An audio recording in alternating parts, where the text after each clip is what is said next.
நஷ்டம் நீக்கி லாபம் அருளும் நடுசத்திரம் காசி விஸ்வநாதர். விருதுநகர் மாவட்டம் நடுசத்திரம் கிராமத்தில் உள்ளது 1000 ஆண்டுகள் பழமை வாய்ந்த காசி விஸ்வநாதர் ஆலயம். இந்த ஆலயம் கோவில் அமைப்பில் பல அதிசயங்களையும் அற்புதங்களையும் கொண்டது. இக்கோவிலின் இறைவன் ஸ்ரீ காசி விஸ்வநாதர், இறைவி ஸ்ரீ அன்னபூரணி. இந்த ஊரில் உள்ள சிவபக்தர்கள் இந்த ஸ்ரீ காசி விஸ்வநாதர் ஸ்ரீ அன்னபூரணி திருக்கோவிலை இந்தியாவின் 2வது காசி என்றே கொண்டாடுகிறார்கள். தலவரலாறு: சுமார் 1200 ஆண்டுகளுக்கு முன் பாண்டிய மன்னர்களால் கட்டப்பட்ட கோவில் இது. தற்போது இந்த ஆலயம் இந்து அறநிலையத்துறையின் மேற்பார்வையில் உள்ளது. இங்கு வற்றாத நூபுரகங்கை தீர்த்தம் கிணறு உள்ளது.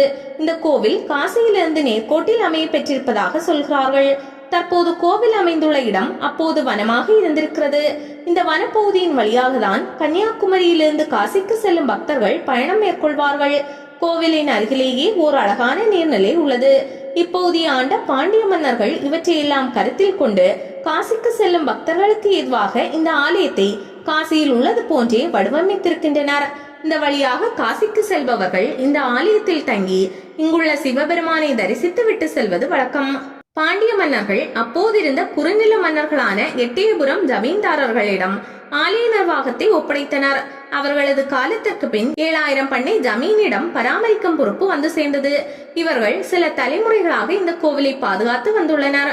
தொழிலில் நஷ்டமடைந்தவர்கள் தேய்பிறை அஷ்டமி என்று காலபைரவருக்கு வெள்ளை பூசணிக்காய் ஒன்றை 2ஆக பிளந்து வெள்ளை மிளகு 108 எடுத்து பாதியாக பிரித்து பூசணிக்காயில் வைத்து இலுப்பை எண்ணெய் ஊற்றி தீபமேற்றினால் தொழில் விருத்தியாகும் என்பது நம்பிக்கை. இது தவிர திருமண வரம் வேண்டி வரும் பெண்கள் பிரதோஷ நாளில் எலுமிச்சை மாலையை அன்னபூரணி அம்மனுக்கு சூடி சுவாமியை தரிசித்து விட்டு சென்றால் நல்லவரன் அமையும். அதே போன்று ஆண்கள் தொடர்ந்து 3 பிரதோஷங்களுக்கு இங்கு வந்து அன்னபூரணி அன்னைக்கு பூமாலை சமர்ப்பித்து வழிபட்டு சென்றால் விரைவில் திருமண மாலை தோல் சேரும். குழந்தை வரம் இல்லாதவர்கள் இளநீர் வாங்கி வந்து அபிஷேகம் செய்தால் குழந்தை வாக்கியம் அமையும் என்பது பக்தர்களின் நம்பிக்கை. கோவில் அமைப்பு: பொதுவாக கோவில்களில் அன்னபூரணி அன்னை கிழக்கு நோக்கி வீற்றிருந்து அருள்பாலிப்பார். ஆனால் காசிக்கு அடுத்தபடியாக இந்த திருத்தலத்தின் சந்நிதியில் மட்டுமே அன்னபூரணி அம்பிகை தெற்கு நோக்கி காட்சி தருகிறார். இத்தலம் பாண்டியர்களால் கட்டப்பட்டது என்பதற்கு சான்றாக இங்குள்ள தூண்களில் மீன் சின்னம் பொறிக்கப்பட்டுள்ளது. இந்த கோவிலின் தலவிருட்சம் வில்வமரம். சிவனுக்கு எதிரே நந்தீஸ்வரர் உள்ளார். அவர் ஒரு கண்ணை சிவனை பார்த்தவாறும் மற்றொரு கண்ணை அன்னபூரணியை பார்த்தவாறும் தலை சாய்த்து அமைந்திருப்பது இக்கோவிலின் தனி சிறப்பாகும். கோயிலின் கன்னி மூலையில் பிள்ளையாரும் வாயு மூலையில் வள்ளி தெய்வானை சமேதராக முருகனும் அமைந்துள்ளனர். ஈசானிய மூலையில் பைரவர் உள்ளார். அக்னி மூலையில் மடப்பள்ளி அமைந்திருக்கிறது. இந்த தலத்தில் அமைந்துள்ள கொடிமரத்தின் அடிப்பாகம் தாமரைப்பூ போன்ற வடிவமைப்புடன் உள்ளது. இங்கு நவக்கிரகங்கள் காணப்படவில்லை. சப்த கன்னியருடன் தட்சிணாமூர்த்தி சன்னதி உள்ளது. இங்கு தனி சன்னதியில் உள்ள சனி பகவான் நந்தி தேவரை போன்று தன் தலையை சற்றே சாய்த்தவாறு அருட்கோலம் கொண்டிருக்கிறார். இவர் சன்னதியின் அருகில்தான் வற்றாத நூபுரகங்கை தீர்த்தம் கிணறு உள்ளது.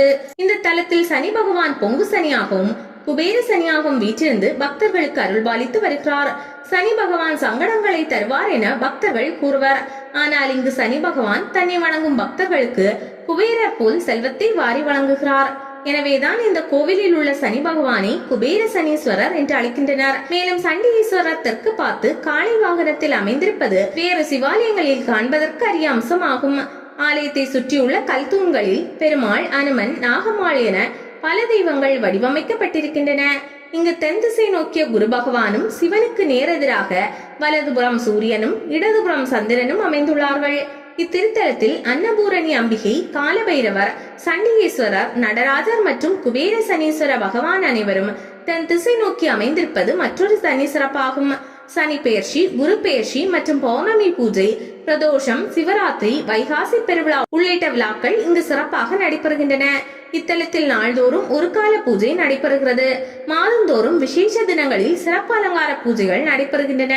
தினமும் காலை 7 மணி முதல் பகல் 12 மணி வரையும், மாலை 5 மணி முதல் இரவு 8 மணி வரையும் பக்தர்கள் தரிசனத்திற்காக நடை திறந்து வைக்கப்பட்டிருக்கும்.